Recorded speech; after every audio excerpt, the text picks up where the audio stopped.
बिस्मिल्लाहिर्रहमानिर्रहीम। अस्सलाम वालेकुम डियर स्टूडेंट्स, कैसे हैं? हमारा आज का जो टॉपिक है ये ना सिर्फ लॉ से ताल्लुक़ रखने वाले तमाम लोगों के लिए बल्कि आम ज़िंदगी से मुंसलिक तमाम लोगों के लिए, हर वो शख्स जो इस दुनिया में रहता है उसके लिए इस टॉपिक के मुतल्लिक़ जानना इंतहाई ज़रूरी है। इसमें हम वो तमाम टर्म्स इस्तेमाल करेंगे, वो सीखेंगे कि जो किसी की जान लेने के मुतल्लिक़ हो सकती हैं। अब यहाँ पर क्या चीज़ है, यहाँ पर कुछ ऐसा है कि किसी जगह पर हम मर्डर का लफ्ज़ यूज़ करते हैं, कहीं पे हम होमिसाइड का लफ्ज़ यूज़ करते हैं, कहीं पे जेनोसाइड का लफ्ज़ यूज़ करते हैं, कहीं पर मस्कर का लफ्ज़ यूज़ करते हैं और कहीं पर सुसाइड आ जाता है, पेट्रीसाइड आ जाता है, मेट्रीसाइड आ जाता है। तो बंदा थोड़ा परेशान हो जाता है कि यार जब हम न्यूज़ सुनते हैं या हम न्यूज़पेपर पढ़ते हैं या अक्सर सोशल मीडिया पर हम देखते हैं तो डिफरेंट वर्ड्स यूज़ किए जाते हैं जान लेने के मुतल्लिक। और फिर एक और चीज़ हमें कंफ्यूज करती है कि यार जान किसी ने ले ली है और 302 है ही क्या, इंटेंशनल मर्डर है, तो फिर उसकी सज़ा कुछ लोगों को क्या होती है, कुछ लोगों को फांसी की सूरत में और कुछ लोगों को लाइफ इंप्रिजनमेंट की सूरत में। तो ये सज़ा फांसी की सूरत में कब होगी और ये सज़ा लाइफ इंप्रिजनमेंट की सूरत में कब होगी, ये एक आपको मैं बताता चलूँ। लास्ट टाइम जो आपका सिविल जज का पेपर है उसका लाहौर का, उसके अंदर ये क्वेश्चन भी आया था और ज़्यादातर लोगों ने ये क्वेश्चन गलत अटेम्प्ट किया था कि इसके पीछे रीज़न क्या है। वो है क्लासिफिकेशन, कि मुख्तलिफ ऐसी जो आपकी कत्ल की इकसाम है, या किसी कत्ल नहीं कहूँगा, जान लेने के मुख्तलिफ ऐसे तरीके हैं कि जो डिफाइन करते हैं कि इस शख्स को कितनी सज़ा दी जाएगी। तो आज हम यही देखेंगे कि कितने तरीकों से किसी की जान ली जा सकती है और लॉ में किस तरीके की क्या सज़ा मौजूद है। ये हमारा आज का टॉपिक है जो डेफिनेटली आप तमाम लोगों के लिए इंतहाई इंपॉर्टेंट है, कि जिसमें हम बहुत सी डिफरेंट जो टर्म्स है वो देखेंगे। सबसे पहले हम देखते हैं सुसाइड। ये बहुत एक कॉमन लफ्ज़ है जो आप सुनते हैं कि जी सुसाइड कर ली है, और एक साइड होता है, एक लफ्ज़ होता है होमोसाइड। तो पहले हम देखेंगे कि सुसाइड और होमोसाइड में क्या फ़र्क है। ये जो वर्ड साइड है ये लैटिन वर्ड है जिसका मतलब है कट, और सू का मतलब है सेल्फ। तो सुसाइड क्यों हो गया? सेल्फ कट, अपने आप की जिंदगी को खत्म कर लेना क्या कहलाएगा? सुसाइड। तो इसके लिए हम वर्ड क्या यूज करते हैं सुसाइड के लिए? सुसाइड के लिए हम वर्ड यूज करते हैं खुदकुशी।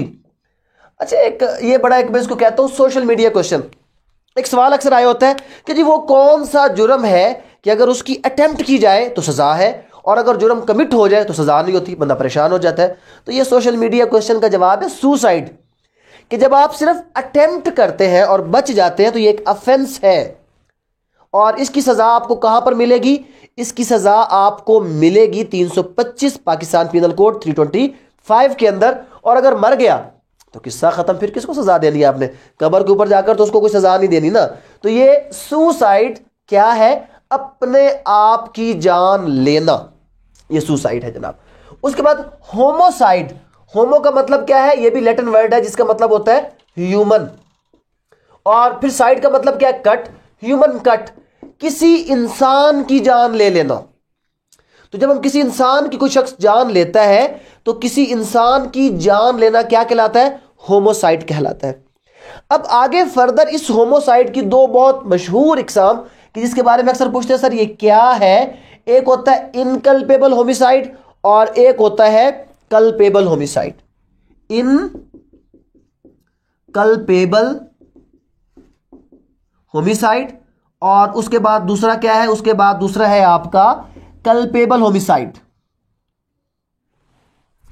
तो अब हम सबसे पहले देखते हैं कि ये जो कल्पेबल होमिसाइड है उसमें और उसके बाद इनकल्पेबल होमिसाइड, इसमें क्या फर्क है। तो डेफिनेटली मैं यहां पर एक चीज आपको बताना चाहूंगा कि हर बार होमिसाइड का ये मतलब हरगिज नहीं है कि होमिसाइड एक ऑफेंस है। होमिसाइड ऑफेंस हो भी सकता है और नहीं भी हो सकता।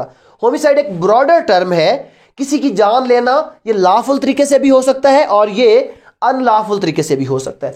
अगर किसी की जान आपने ली किस तरीके से? आपने एक ऐसे तरीके से ली जो लॉफुल है या जस्टिफाइबल बाय लॉ है, तो ये क्या होगा? ये होगा आपका इनकल्पेबल। और अगर आपने वो क्या किया? अनलॉफुल तरीके से किसी की जान ली, तो ये क्या हो जाएगा? ये कल्पेबल हो जाएगा। तो पहले हम इनकल्पेबल को देख लेते हैं कि inculpable homicide means which is permitted at law, कि अगर ये सिचुएशन अराइज हो जाए तो you can take life of another person, एक शख्स किसी दूसरे की जान ले सकता है इन इनकल्पेबल होमिसाइड, कि जिस पर सजा आपको नहीं होती। और inculpable homicide is not an offence, तो ये एक ऑफेंस नहीं है, किसी अक्यूज को इस जुर्म में सजा नहीं हो सकती। और वो क्या है, इसकी अगर मैं एग्जाम बताऊं तो किलिंग, किसकी, किलिंग ऑफ सस्पेक्ट। सस्पेक्ट कौन होता है, मशकूक, किसने किया, बाय पुलिस। अगर पुलिस किसी मशकूक शख्स को कत्ल कर दे, या किलिंग, कैसी killing, killing in private defence, जब आप प्राइवेट डिफेंस में किसी शख्स की जान लेते हैं तो ये क्या कहलाता है, ये इनकल्पेबल होमिसाइड कहलाता है। क्योंकि आपको पता है कि प्राइवेट डिफेंस में अगर आप सेक्शन 96 से ऑनवर्ड चले, वहां पे प्राइवेट डिफेंस के अंदर, पीपीसी के अंदर, तो आपको पता चलता है कि प्राइवेट डिफेंस में किसी दूसरे शख्स की जान तक ली जा सकती है जब आपको अपनी जान का खतरा होता है। तो इस सूरत में ये इनकल्पेबल होमिसाइड है कि which is justifiable at law, कि अगर मैं इसको ना मारता तो ये मेरी जान ले लेता, या अगर पुलिस किसी सस्पेक्ट को, लेकिन ऐसी सूरत में that there are reasonable grounds कि वो वाकई सस्पेक्ट था, वो मशकूक था, अगर उस शख्स को ना मारा जाता तो हो सकता है कि वो शख्स क्या करता, बहुत ज्यादा नुकसान कर देता। तो इसकी एक और चीज, ये तो जनरल हमने पढ़ना था, बट एक इसका एक नया कंसेप्ट आया है जो अभी तक पाकिस्तान में नहीं है। डिफरेंट कंट्रीज उस मौत की किस्म को क्या करती है, इनकल्पेबल होमिसाइड में डालती है, बट इस्लामिक लिहाज से वो उसकी टोटली परमिशन नहीं है। और वो क्या है, वो यूथनेजिया। तो ये यूथनेजिया क्या है, ये यूथनेजिया के कंसेप्ट एक आया है मर्सी किलिंग का। What is meant by mercy killing, mercy killing का कंसेप्ट ये है कि एक शख्स, उसको to relieve someone from the pain, एक शख्स बहुत तकलीफ में है और उसको उस तकलीफ से आजाद करना। एक कहीं पर ब्लास्ट हो जाता है और उस ब्लास्ट के बाद क्या होता है कि कुछ ऐसे लोग हैं वो तो मर गए, और कुछ ऐसे लोग हैं जो इस हद तक जख्मी हुए हैं कि उसके बाजू कट गए, टांग कट गई, उसका जिस्म का कोई ऐसा हिस्सा जा चुका है कि अब वो बिल्कुल जो अपनी पूरी जिंदगी गुजारेगा वो तकलीफ में गुजारेगा, मेंटल उसमें जो अजियत में, मेंटल एग्नी में गुजारेगा, और उसके अलावा जिस्मानी तकलीफ में गुजारेगा। ये कोई शख्स एक ऐसा जो इस हद तक बीमार है कि उसके वापसी की गुंजाइश नहीं है और वो हॉस्पिटल में पड़ा तड़प रहा है। तो यहां पर कंसेप्ट आ चुका है, बहुत से जो कंट्रीज है इसको उन्होंने क्या कर दिया, जस्टिफाइबल एट लॉ कर दिया है। इसको कहा जाता है यूथनाइजा, कि मर्सी किलिंग, किसी शख्स को रहम की खातिर मार देना, उसको उसकी तकलीफ से आजादी देने के लिए। बट हमारे पाकिस्तान में ये कंसेप्ट नहीं है। तो यहां पर क्या हो गया, इनकल्पेबल होमिसाइड क्या हो गया, killing a suspect by police, killing in private defence, ये हो गया inculpable homicide which is not an offence which is lawful और जस्टिफाइबल एट लॉ। अब हम असल चीज की तरफ आते हैं।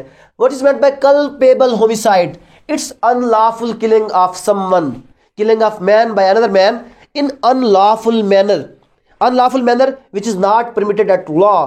और ये क्या होगा, कल्पेबल होमिसाइड बेसिकली क्या है, ये एक ऑफेंस है। अब इस ऑफेंस की शिद्दत डिपेंड्स करती है कि आपने ये कल्पेबल होमिसाइड किस तरीके से किया।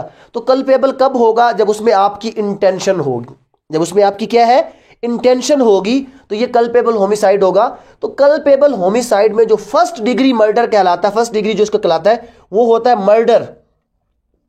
तो मर्डर क्या है, murder is the first kind of culpable homicide. But वही फिर सेम चीज रिपीट हो जाएगी, that every murder is a culpable homicide, but every culpable homicide is not a murder. It may be a murder or it may be the other kinds जो अभी हम discuss करेंगे।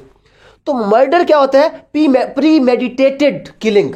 इसके लिए हम लफ्ज क्या यूज करते हैं मर्डर के लिए, ये एक सबसे बड़ी लफ्ज है प्रीमेडिटेटेड।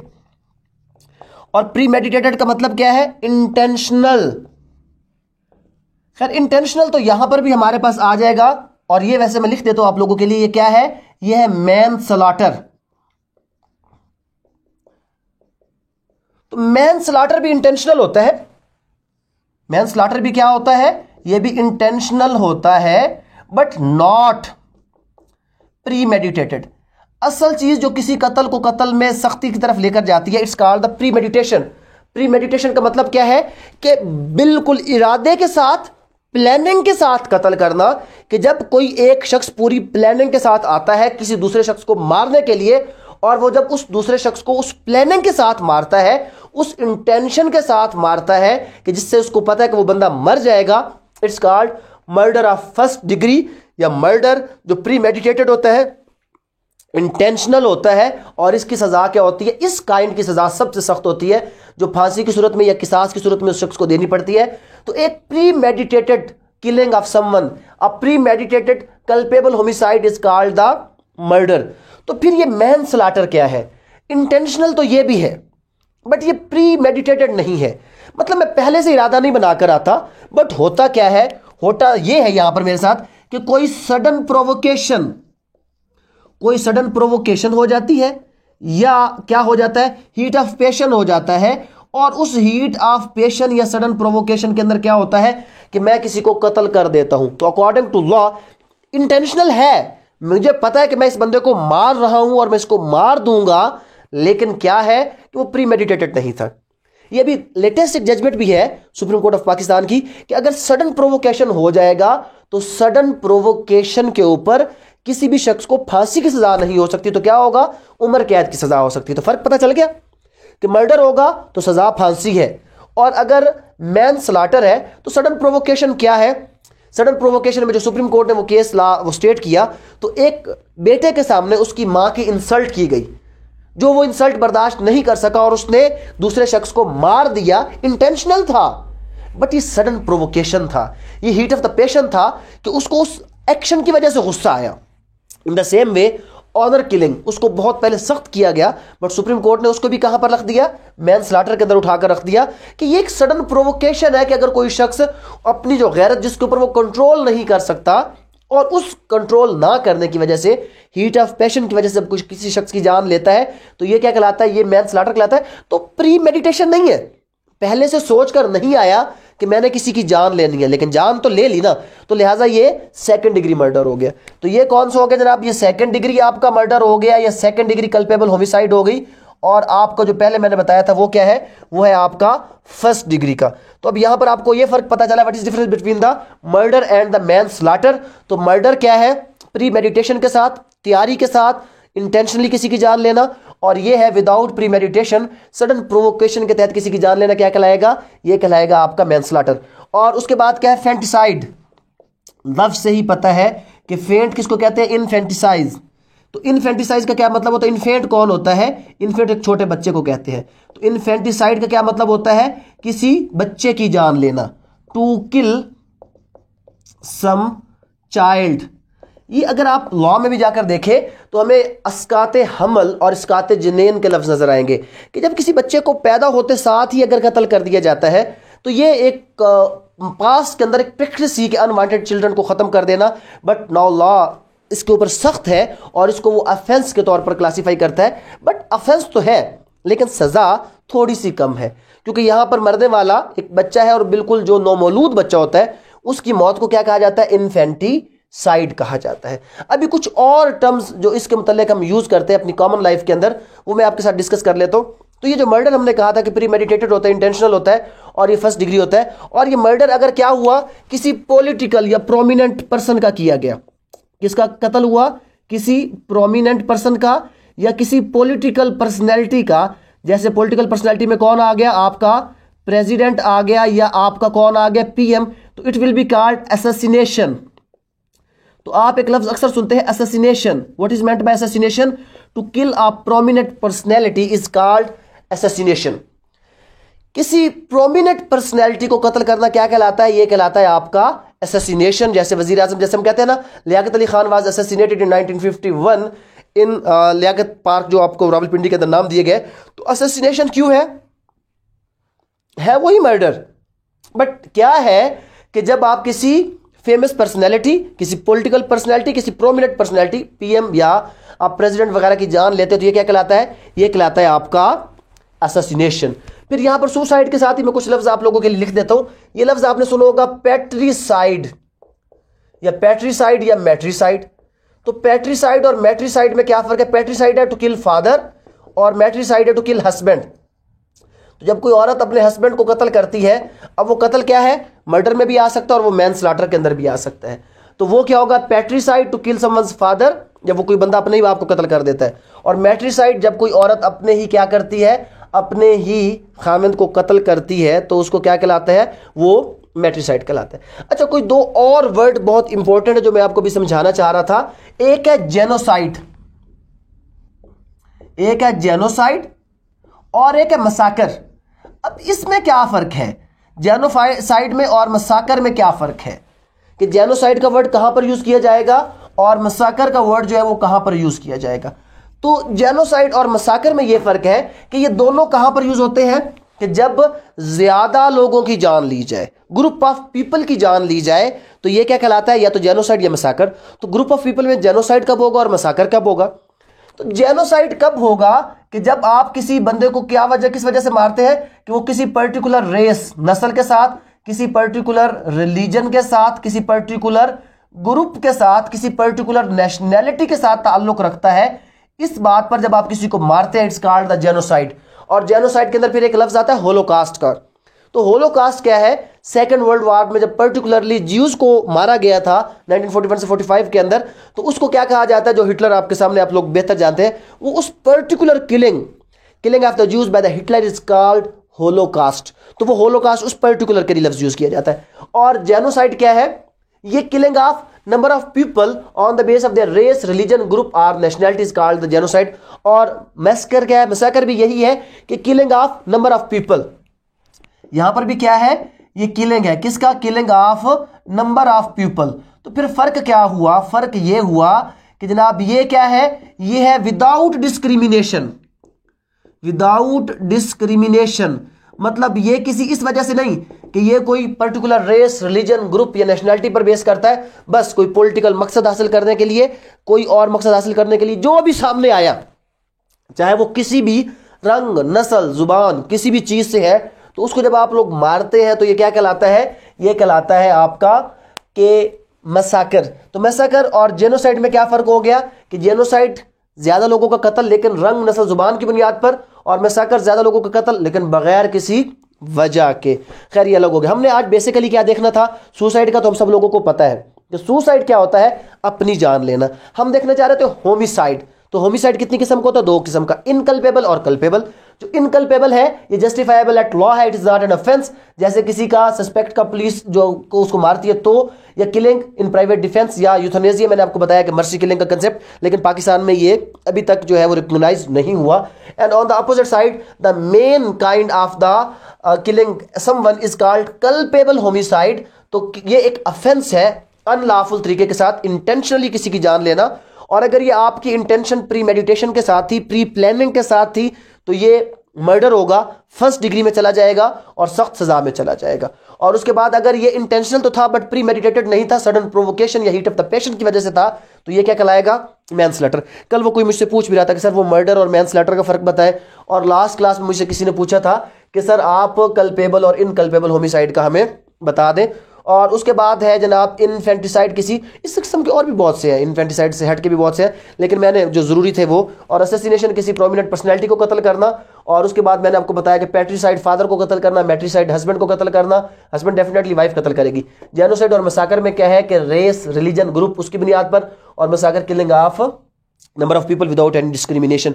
तो ये डिफरेंट टर्म्स हैं, ये डिफरेंट वर्ड्स हैं जो हम किसी की जान लेने के मतलब अपने लॉ के अंदर क्या करते हैं, हम इस्तेमाल कर रहे होते हैं। मुख्तलिफ जगह पर मुख्तलिफ जो वर्ड हैं वो क्या किए जाते हैं, वो यूज़ किए जाते हैं। तो यहाँ पर मर्डर और मैन स्लॉटर, इसके मुताबिक आपकी जो सज़ा है वो डिपेंड कर रही होती है। अगर इसके मतलब कोई भी क्वेश्चन हो तो वो भी पूछ सकते हैं। वैसे हम ज़्यादातर ये चीज़ें कहाँ पर डिस्कस करते हैं, जो हमारी ऑनलाइन क्लासेस चल रही है, तो वीडियो लेक्चर्स हैं। इन वीडियो लेक्चर्स के साथ पैरेलल सिविल जज के लिए, मजिस्ट्रेट के लिए, एडिशनल सेशन जज के लिए हमारी कुछ क्लासेस चलती हैं, जो कि ऑनलाइन क्लासेस होती हैं, कि जहाँ पर हम क्वेश्चन आंसर और ये तमाम चीज़ें वहाँ पर ज़्यादातर एंटरटेन कर रहे होते हैं।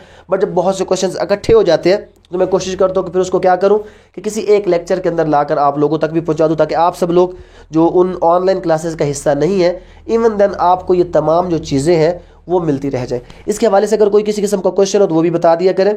तो एक छोटी सी बात है कि अभी किसी ने मुझे कहा कि सर आप अल्लाह मियाँ का लफ्ज़ यूज़ करते हैं, ये अल्लाह मियाँ या अल्लाह साईं का लफ्ज़, ये हमारे कुछ जो मौलाना हजरात हैं तो उन्होंने इस चीज़ के ऊपर काफ़ी ऑब्जेक्शन किया हुआ है कि अल्लाह मियाँ और अल्लाह साईं का वर्ड, कि इस तरह मियाँ और साईं का जो वर्ड होता है ये पर्टिकुलरली कहाँ के लिए होता है। सर ये तो पर्टिकुलरली किसी वो ह्यूमन बीइंग के लिए होता है, तो अल्लाह तो इन चीज़ों से पाक है, बेशक अल्लाह इन चीज़ों से पाक है। तो इनफैक्ट एक्चुअल जो चीज़ है ना वो एक होती है आपकी इंटेंशन होती है। तो एक छोटा सा हमेशा अपने स्टूडेंट्स को एक वाकया कोट करता हूँ कि एक कोई गडरिया था, वो किसी जो है वो वादी के अंदर अपनी बकरियों को चरा रहा था और वो बड़े सुर के अंदर एक गाना गा रहा था कि ऐ अल्लाह तू मेरे सामने आता, मैं तुझे अपनी बकरियों को दूध पिलाता। ऐ अल्लाह तो मेरे सामने आता, मैं तेरे बालों में कंघी करता, मैं तेरी जुएं देखता। अब कैन यू इमेजिन कि कोई अल्लाह ताला के लिए वर्ड यूज करता है। हजरत मूसा अलैहिस्सलाम गुजरे, उन्होंने सुना, वो भी हैरान हुए और उन्होंने कहा ओ क्या कर रहा है ये तो तुम शिरक कर रहे हो, अल्लाह इन चीज़ों से पाक है, अल्लाह को इन चीज़ों की ज़रूरत नहीं है। तो वो बंदा पशेमान हुआ अपने दिल में और उसने माजरत की, तौबा की कि आज के बाद मैं ये लफ्ज़ इस्तेमाल नहीं करूँगा। तो जब हज़रत मूसा अलैहिस्सलाम अल्लाह के पास तशरीफ़ लेकर जाते हैं तो अल्लाह ताला जो है उनके लहजे में थोड़ी सी वो खफगी महसूस करते हैं और पूछते हैं कि अल्लाह ताला आज लहजे में वो चीज़ नहीं है।